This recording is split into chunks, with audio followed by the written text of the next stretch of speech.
Sara, sa totoo lang ako bilang kritiko ng Marcos administration, isa sa aming tingin kung bakit medyo naliligaw ang mga oposisyon kay Marcos ay dahil walang leader.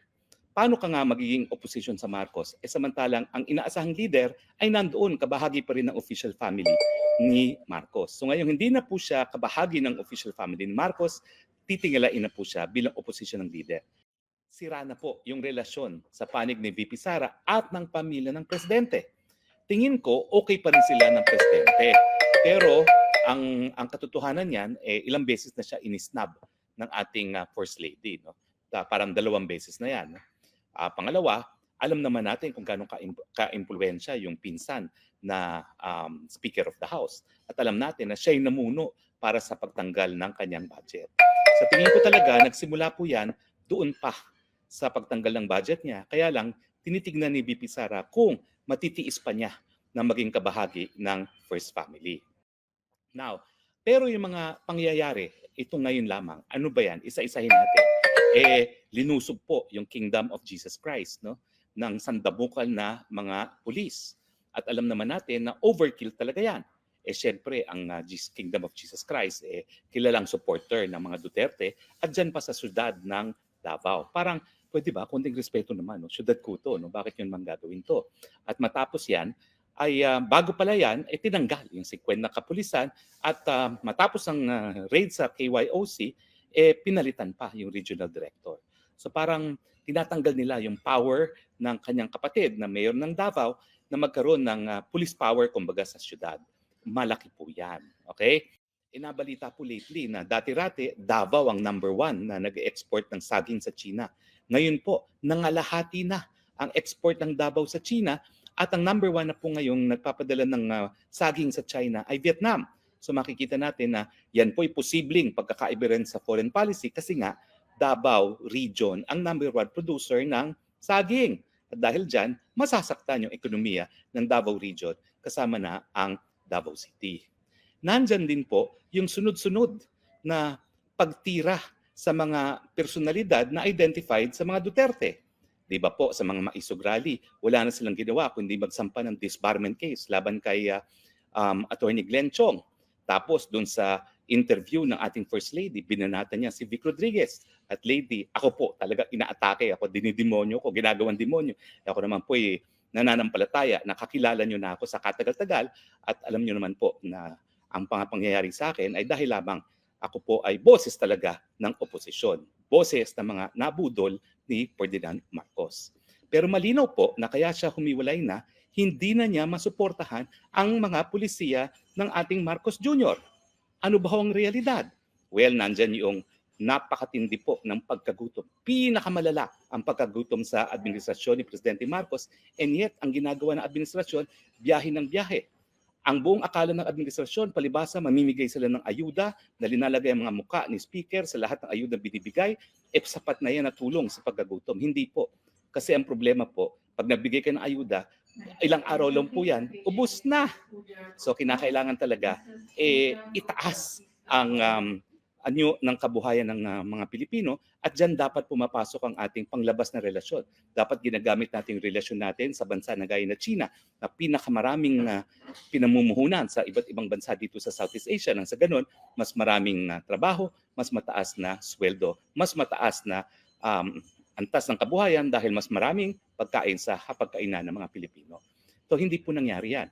So ang sigaw ng bayan, maggumawa rin ng hakbang para nga po mapababa ang presyo ng mga bilihin lalo na sa pagkain.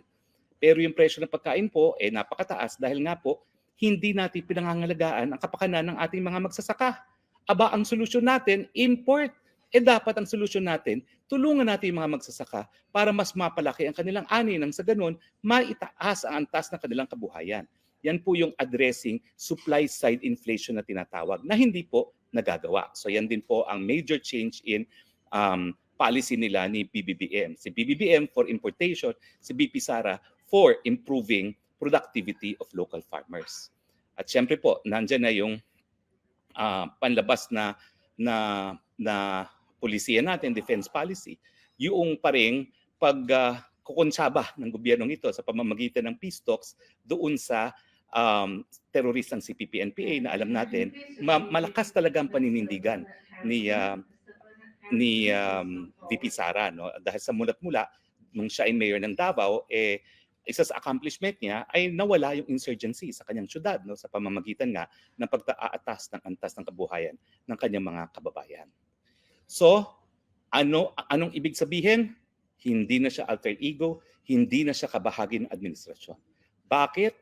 Dahil mga panupil ng karapatan, gaya ng nangyari sa KOJC, panunupil ng karapatan ng pagkukulong kay Badoy at saka kay Eric, panunupil ng karapatan ng malayang pananalita na pagsarado ng SMNI, paninira doon sa mga tumatayong leader ng maisog, no? Lenchong, Vic Rodriguez, Harry Roque.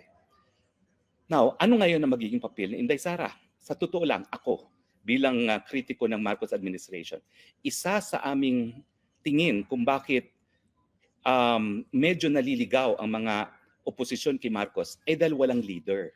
Paano ka nga magiging opposition sa Marcos? Samantalang ang inaasahang leader ay nandoon, kabahagi pa rin ng official family ni Marcos. So ngayon hindi na po siya kabahagi ng official family ni Marcos, titingalain na po siya bilang opposition ng leader.